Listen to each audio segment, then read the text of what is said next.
자, 시작하겠습니다. 안녕하세요. 이번에 컨텐츠 제작으로 세 번째 진행하고 있는 라임이의 힐링이 필요한 그대들에게의 진행을 맡고 있는 라임입니다. 다양한 주제를 가지고 제가 글을 쓰고 그것을 토대로 진행하는 작은 토크쇼인데요. 힐링이 필요한 여러분 모두가 오신 것을 환영합니다. 짝짝짝 박수 모션. 아이고, 박수가 안 나네. 죄송해요. 벌써 봄이 성큼 다가와 개나리꽃도 피고 벚꽃도 피고 있는 가운데 날씨가 기온차가 심한데요. 다들 감기 조심하길 바라며 세 번째 진행하는 이 컨텐츠는 여러분들이 듣고 좀 더 이별에 지쳐있는 이들을 위해서 함께 쉬어가고자 제작되었고요. 여러분들의 작은 표지판이 될 수 있도록 노력하는 컨텐츠로 만들고 싶어요. 자, 이번의 부주제는 이별에 지친 당신들을 위해입니다. 제가 진행하는 이 컨텐츠를 같이 함께할 륜륜이님을 소개합니다. 어서오세요, 륜륜이님. 제 컨텐츠에 같이 참여해주셔서 감사합니다. 자기소개 부탁드릴게요. 네. 안녕하세요. 사랑하는 릴티 가족 여러분. 오늘 또 이렇게 여러분들을 만나게 되어서 너무 기쁘네요. 그래도 이제 혹시 저를 모르시는 분이 계실 수 있으니 제 소개를 간단하게 하자면은 우선 제 이름은 륜륜이라고 하고요. 네. 이 륜이라는 글자를 뒤에는 귤이 되니까, 그쵸? 저는 귤을 굉장히 좋아합니다. 네. 저 같은 경우는 이제 지금 영상 프리랜서 일을 하면서 이제 리얼리티 방송을 병행하고 있고요. 라인님과 함께 좋은 이야기를 나누고 이런저런 의견을 주고받으면서 이제 릴티에서 많은 분들을 힐링하는 쉼터가 되자는 마음으로 컨텐츠를 공동 기획하고 감사한 마음으로 참여를 하고 있어요. 다시 한번 이런 귀한 자리를 함께하게 된 것에 큰 감사를 느끼면서 또한 이렇게 여러분들을 만나 뵙게 된 것에 대하여 깊은 영광이라고 말씀드리고 싶고요.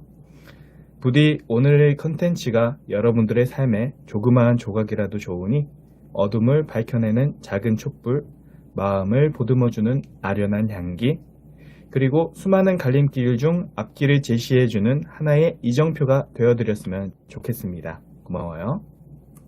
네, 멋진 자기소개와 참여하게 된 소감 잘 들었습니다. 여러분, 윤윤이님에게 박수 부탁드려요. 짝짝짝짝, 박수. 짝짝짝. 자, 그럼 이제부터 인사는 그만하고 컨텐츠 진행을 바로 해볼 건데요. 오늘의 부주제, 이별에 지쳐있는 이들을 위하여에 대해 쓴 글의 제목은 이별에 위한 대처입니다. 제가 바로 읽고 진행해 보도록 할게요. 자, 모두 준비되셨죠? 바로 시작하겠습니다. 제목, 이별에 대한 대처. 삶에는 다양한 이별이 존재한다. 친구와의 이별, 이성과의 이별, 반려동물과의 이별, 키우던 물고기와의 작별. 정말 수도 없이 많은 만남과 이별이 존재한다.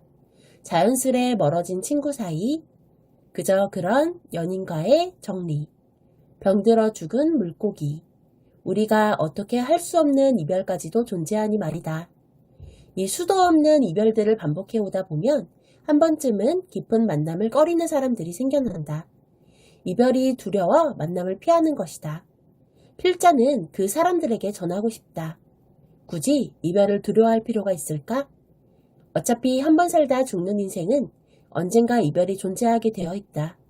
즉, 세상과의 작별 말이다. 만남에는 이별이 따르는 법, 언젠가 헤어지게 되어 있다. 영원히 행복하게 살았습니다. 에도 이별이 존재한다. 언젠가 죽음을 맞이하니 말이다. 만약에 우리가 내일 죽는다고 가정해보자. 만나는 게 그렇게 무서운 일일까?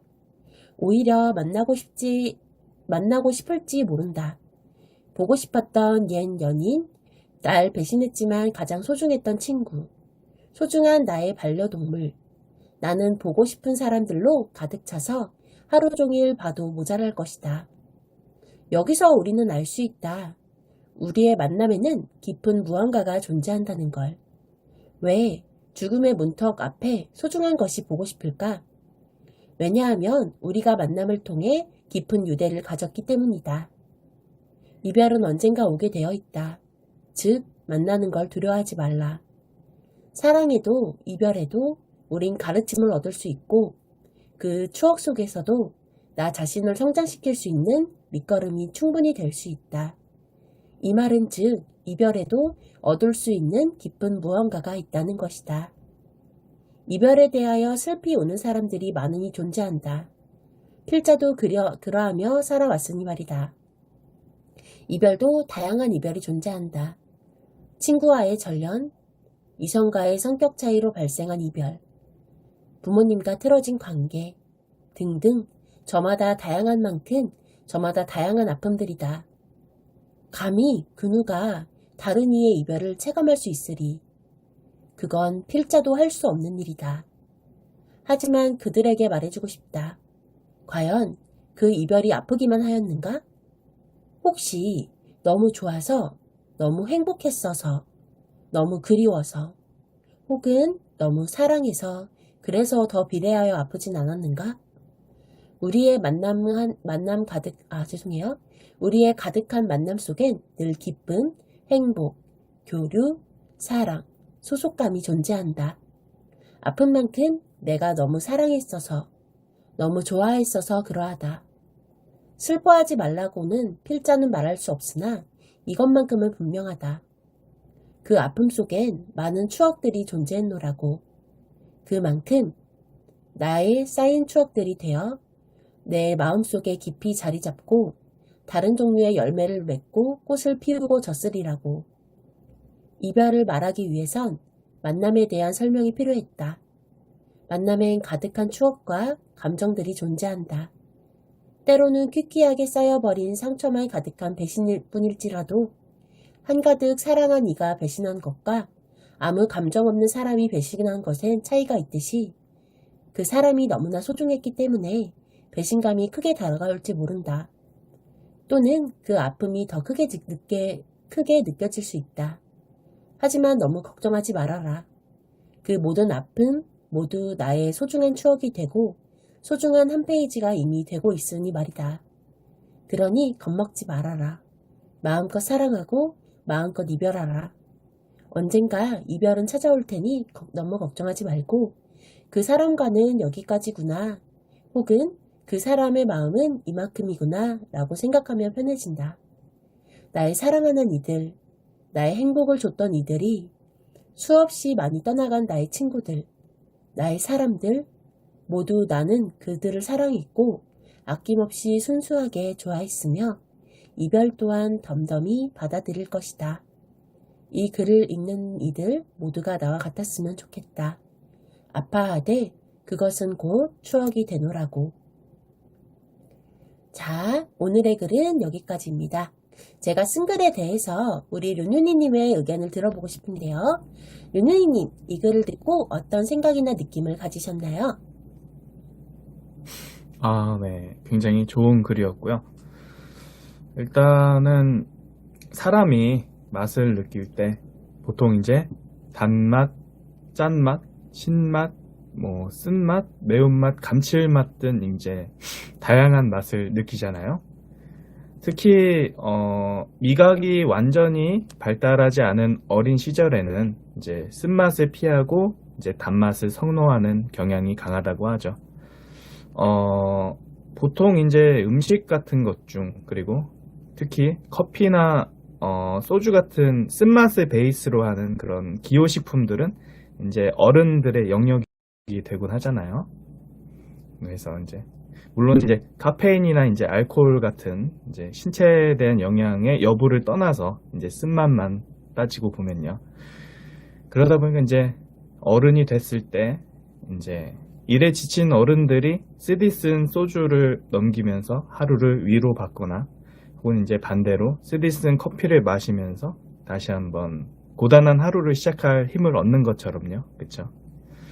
이게 자연 상태에서의 쓴맛은 보통 이제 독성을 지니고 있는 경우가 많기 때문에 사람은 본능적으로 쓴맛을 멀리할 수밖에 없게 되는데 아이러니하게도 사람은 어른이 되면서 이제 쓴맛이 점점 거슬리지 않게 되면서 오히려 쓴맛을 찾게 되기도 하고 아까 말했던 소주나 커피처럼 쓴맛을 통해 인생에 있어서 위로를 받게 된다고 하기도 해요. 조금 말이 길었는데 저는 이거를 오늘 주제인 이별에 빗대서 생각해 보고 싶어요. 어떤 대상을 사랑하고 아끼고 추억을 쌓는 과정에서 우리는 이제 달콤한 추억을 쌓게 되는 거죠. 그러다 결국은 피할 수 없는 이별을 언젠가는 맞이하게 되고 우리는 그 지독한 쓴맛에 진저리 치게 되는 게 아닐까 싶어요. 그럼에도 불구하고 인생을 살다 보면은 이런 쓴맛들이 결국은 추억이 되고 많은 경험들이 돼서 결국은 우리의 삶을 위로해주고 지탱해주는 귀한 가치가 된다고 저는 생각을 해요. 그렇기 때문에 이별이라는 게 피할 수 없는 개념인 만큼 그거를 활용할 수 있는 능력이 그 사람의 성숙한 정도를 나타내는 게 아닐까 싶어요. 네. 네, 그러시군요. 그렇다면 이번에는 우리 이별에 지쳐있는 어린 친구들 또는 성인분들에게 하고 싶은 말씀이 있으실까요? 사실상 저도 늘 후회를 반복하는 어리석은 사람 중 하나로서 이런 말을 해도 되는지에 대한 주저함이 조금은 있지만 한 가지 확실한 거는 이별의 상처와 후회를 그 자체로 남겨두고 일생에 있어서 무거운 짐으로 짊어지고 사는 거랑 다음의 경험에 있어서 이전의 후회를 반복하지 않는 것, 그러니까 저는 이게 포인트라고 생각을 해요. 조금 더 직접적으로 말하자면 최선을 다해 사랑할 것, 그리고 최선을 다해 아끼고 진심을 다해 매 순간을 대하는 거라고 저는 생각을 해요. 적어도 최선을 다했던 순간이라면은 나중에 그 순간을 떠올렸을 때 눈물보다는 미소가 많이 떠오르겠죠. 정말 멋진 답변이네요. 자, 잠시 동안 질문 타임 가질 건데요. 미리 준비해 주셨던 질문자분들의 질문을 먼저 살펴볼게요. 먼저 질문을 해주셨던 분들의 사연을 먼저 말씀드려 볼게요. 우선 첫 번째 질문이었습니다. 시간이 약이라는 말도 있지만 사람에게 받은 상처는 사람에게 치유한다, 이런 말을 하기도 하죠. 모든 사람이 헤어짐을 담담하게 쉽게 납득할 수는 없을 거고 제 자신도 7년의 시간이 필요했습니다. 해서 라임님의 경우는 헤어짐의 상처가 담담해지기까지 어느 정도 시간이 필요했나요? 라는 질문이었는데요. 제 경우는 2년 사귄 남자친구를 잊는 데에 4년이라는 시간이 필요했습니다. 뭔가 시간의 개념보다는 마음의 개념이 필요한 듯해요.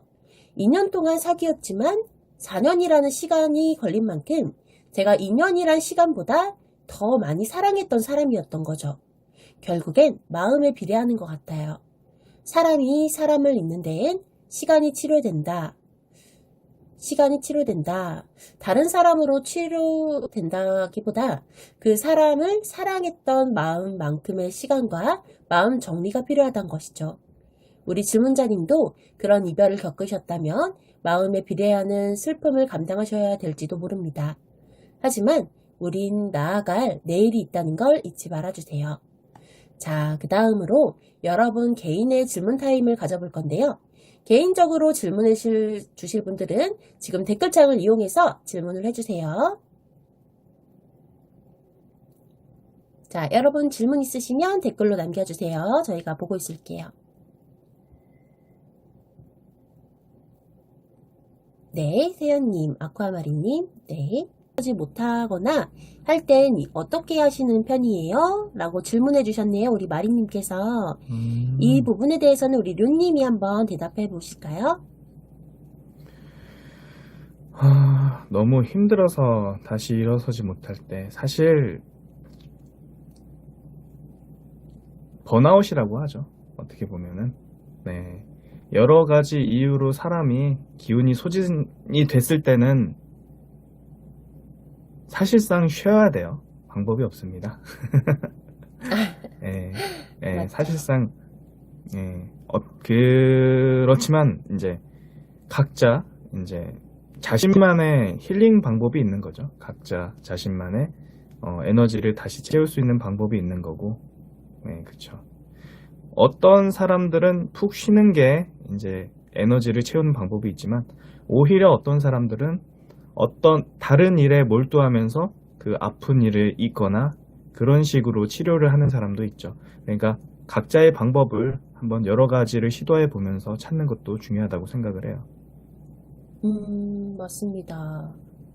우리 미츠님께서 세상에서 자기 혼자만 있을 땐 어떻게 하나요? 라고 질문을 해주셨는데, 그거는 이별 주제랑 조금 관련이 없는 것 같습니다만, 네. 그래도 답변을 살짝 드려보자면, 세상에, 혼자만 있는 것 같다. 뭔가 이별을 하지 않았지만, 나 혼자 있는 것 같을 때는 주위를 한번 둘러보세요. 꼭 굳이 혼자뿐은 아닐 거예요. 반드시, 누군가 친구, 부모님, 아니면, 뭐, 반려동물, 식물, 이런 게 있을 겁니다. 혼자는 아닐 거예요. 잠깐만요. 남이 이별로 인해 힘들어하면 어떻게 위로하실 건가요? 라고 해주셨는데, 남이 이별로 인해, 혹시 련녀님께서 이 부분에 대해서 대답해 주실 수 있을까요?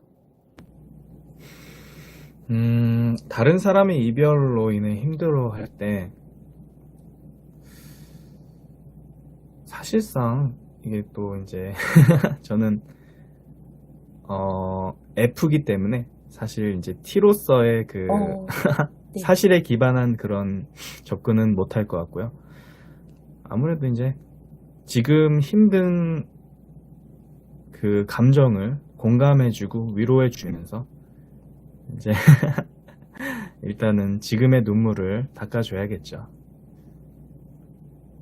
그렇죠. 맞습니다. 음, 자, 질문 타임은 여기까지였습니다. 그 다음에 이별에 관련된 사연을 예시로 들어볼 건데요. 우리 시청자분들이 직접 써주신 사연이에요. 우선 첫 번째, 루나님의 사연입니다. 라임언니는 어릴 때 짝사랑 해보셨어요? 저는 이미 과거지만 그때 생각나면 좀 후회되고 슬프고 하였어요. 저는 초등학생 때 같은 반 남자아이를 좋아했습니다. 그는 운동 실력에 체력도 좋았죠. 특히 축구를 좋아하고 잘하였어요. 공부도 열심히 하였고요. 저랑 비슷한 공부벌레였어요. 근데 어느 날 학년이 되자마자, 고등학년 얘기하는 것 같아요. 고등학년이 되자마자 저의 마음이 오븐에 굽던 빵처럼 마음이 부풀었어요. 좋아하고 이런 얘기는 그런데 과거라 얘기하는 건데요. 언니, 저는 그에게 제 마음을 전하고 싶었어요. 근데 이게 저만의 세상이자 모두 저의 지나친 상상이었을까요? 저는 제가 좋아하고 있는 같은 반 남자아이에게 고백하려고 준비하였어요. 근데 그는 제가 구경하는 것만으로도 부끄러웠는지 진짜 별로다라고 하였어요. 그리고 제가 그럼 응원이라도 해줄까라고 물어봤는데 그는 아니 됐어 라고 화풀이했어요. 한 번도 저에게 한 적이 없었는데요. 저는 바로 고백도 차이고 슬픔에서 헤어나오기 힘들었어요. 요즘도 옛날에 초딩 때 생각하면 그래요. 그래서 가족을 잃고 싶지 않다는 게 더 한 것 같아요. 어쩌죠 라임 언니? 라는 사연이었습니다. 제 대답은요. 사연자님께서 초등학생 때 이별의 아픔을 겪으신 것 같아요. 초등학생 때 사랑은 조금 특별하죠. 좀 더 순수하고 애틋하고 좀 감성적인 느낌이 있어요. 제 경우에도 초등학생 때 첫사랑이 있었는데요. 있는 데만 6년이 걸린 것 같아요. 우리 사연자님께서 좀 더 자신과 그 사람을 돌아보시고 담담히 이별을 맞이할 준비가 되신 것 같아요. 초등학생 때 상처받았을수록 더욱더 그 상처와 아픔에서 헤어나오기 힘든 이유는 그만큼 순수한 사랑을 했기 때문이에요. 우리 사연자분과 저처럼 좀 더 앞으로 나아가는 사랑을 하기 위해서는 이별도 담담히 맞이할 준비와 그런 시간이 필요한 것 같습니다. 이별은 시간과 비례하진 않아요. 마음의 크기와 비례하죠. 그만한 시간이 필요할 수도 있어요. 사연자님에게 힘찬 박수와 응원을 보내겠습니다. 자, 오늘은 여기까지입니다만 우리 륜륜이님의 마무리 멘트도 빠질 순 없겠죠. 륜륜님, 오늘 어떠셨는지 마무리 멘트 부탁드려요. 네. 이렇게 벌써 3회째 힐링 컨텐츠를 진행하게 되네요. 되게 되게 감회가 새롭고요. 좋은 이야기를 많이 읽어가면서 나름의 생각도 정리해보고 하는 시간들이 저를 성장시켜 주는 것 같아서 매번 뿌듯한 것 같아요. 다만 저는 이 시간이 라인님하고 제가 뭐 필력을 뽐내고 목소리를 뽐내는 그런 장기자랑 같은 시간이 되지는 않았으면 좋겠거든요. 그러니까 같이 컨텐츠를 듣는 우리 시청자 여러분도 같이 공감하고 위로를 받을 수 있는, 그리고 좀 더 깊은 생각을 통해 성장할 수 있는 그런 시간이 됐으면 좋겠어요. 그러니까 저는 늘 여러분들을 사랑하고 존중하고 많이 아끼고요. 여러분도 같이 이야기하고 싶은 주제가 있으면은 라인님께 꼭 말씀 주시고요. 앞으로 여러분들의 이야기를 함께 듣고 나누며 서로 다독여 줄 수 있는 그런 날이 왔으면 좋겠어요. 우리 모두가 같이 만들어가는 컨텐츠가 됐으면 좋겠다는 게 제 마무리 생각이었습니다. 고마워요. 네, 너무 멋진 마무리 멘트 감사합니다. 자, 이제 종료할 때가 다가왔는데요. 여러분들에게 제 글이 좋은 글이 되셨기를 바라며 컨텐츠를 함께 진행하는 요요님에게도 감사의 말씀 전합니다. 조금이나마 여러분들에게 희망과 용기가 되셨기를 바라며 이상 라인이의 힐링이 필요한 그대들에게를 마무리하겠습니다. 다음에는 다른 주제로 찾아올게요. 여러분 모두 들어주셔서 감사합니다. 제 방송은 계속되지만 오늘의 컨텐츠는 여기까지였습니다. 감사합니다. 모두 안녕. 수고하셨습니다.